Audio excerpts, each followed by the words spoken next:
We're making a delicious honey glaze for pork butt roast, pork shoulder roast, and tenderloins.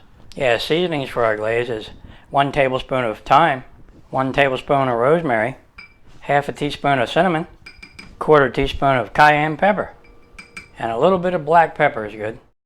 Add a full cup of brown sugar. Can you see it? All right.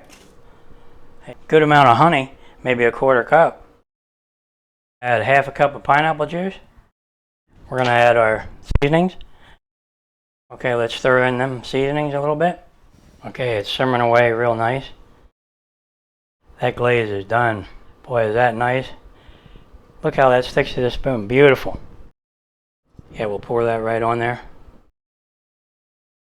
That glaze is really good. Look at that. It's sticking right to it. Beautiful.